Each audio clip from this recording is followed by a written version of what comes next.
Aight BET. Welcome back to another episode of Toxiris Thoughts. Today we got my 10 XXL Freshman List predictions. Let's get right into it. It's the gang, we done came on the gang. Alright, so I'm just gonna name a couple of these. I'm not gonna rank them by who I think is the most probable. I'm not gonna rank them by who I think is the best. I'm just gonna name the names, throw in a picture, say why I think they could be the freshmen, and we got it. Alright. So, first one we got is, I think, pretty obvious pick, is Aight. I mean, if you have followed underground hip-hop a bit in the last couple of months, you might have noticed a couple of things that have been said about him. Whether you like his music or not, you have to definitely see the hype he is having and the fan base he is creating currently. So I think he is one of the more obvious picks. I think there is no way that they don't throw Aight on. I think that would be pretty weird.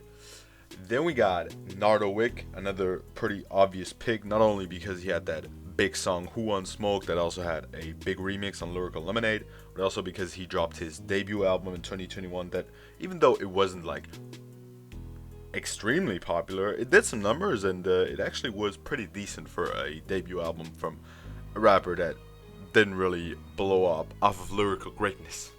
Anyway, then we got two placements. I'm going to name them together just because I kind of doubt that both of them are going to be on the list, but I think one of them is, and that's Dusty Locane and B-Love. I would say Dusty Locane and K-Flock, but K-Flock is locked up, so I don't think he will be on the list. Maybe if he gets out, XXL can throw him on and then he gets back in. I don't know if that could be the case, but I think if K-Flock is not on the list and they wanted to have K-Flock, they'll probably take B-Love. It's kind of like a similar situation to Pop Smoke and Fabio Four, and just that K-Flock obviously hasn't passed away. It's just that he's currently locked up. So I think either B-Love or Dusty Locane, or maybe both of them, are going to be on the list just because they both had a very successful 2021. Maybe B-Love had a more breakout year than Dusty Locane. He has been on the scene before, but Dusty Locane obviously is more popular and bigger in terms of numbers, so that could also be a reason as to why he would be on the list. I think one of them is going to represent New York when it comes to drill. I just don't know who it's going to be. Then we got a couple pretty obvious picks. The first one going to be Sophie. I mean, he hasn't really dropped that much in 2021, but I feel like if he is going to drop his new project soon, then he is a must pick for the new list, just in terms of popularity, in terms of how popping off he was in 2021. He signed to Cactus Jack. Like I feel like there's a lot of things going for Sophie right now, so I think there's a great point as to why he should make the list. Then we got SSG Kobe, another pretty obvious pick. I mean, I don't think he dropped the full-length project yet, but he had that Lil EP in 2021. He had also a couple pretty big songs. I think he was on Lyrical Lemonade like 3 times or some shit. A couple pretty good singles in there, and I think it was also pretty much his breakout year, so I think he would also be a pretty obvious placement for the list. Then we got Scorey, who honestly could have been on 2021's freshman list already. Throughout the year, he has dropped more and more singles that all did great numbers and all sounded great in my opinion.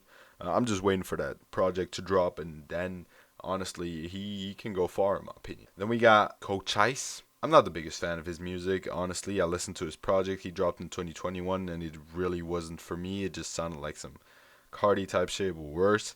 Not really my type of music, but just in terms of popularity and in terms of what he has been doing number-wise in 2021, he has to be on the list. Like I'm not gonna play with that. Like, he deserves it, no matter how much I like or dislike it. Then we got Babyface Ray, who recently dropped a big project. I mean, pretty big project, featuring people like Pusha T, Lance Strip Chip, and he had a couple great songs on there. Like I thought that project was pretty good. Can't really complain. I think he would be one of the more less obvious picks. I think he would be well deserving of a placement. That's why he's on my prediction list. But he's not like one of the very obvious placements like people like Aight or SSG Kobe. Still a very good pick in my opinion. Then the last one we got is Vori. I mean, Vori didn't really drop a lot of music this year. He hasn't really dropped a project since 2020, But if you just look at how much he has grown in popularity just because of his appearances on Donda, and not only how much he has grown in popularity, but also how well received his placements on Donda were. I mean, there were a couple. I think there are a lot of reasons that could definitely be enough to throw him onto the list. So yeah, those will be my predictions. It's not really that many people. It might be not that accurate. What do you think about my list? Who would you think would be on the XXL Freshman List this year? I mean, I'm pretty sure the votings are going to be open soon. Let me know about that in the comments, and have a great one.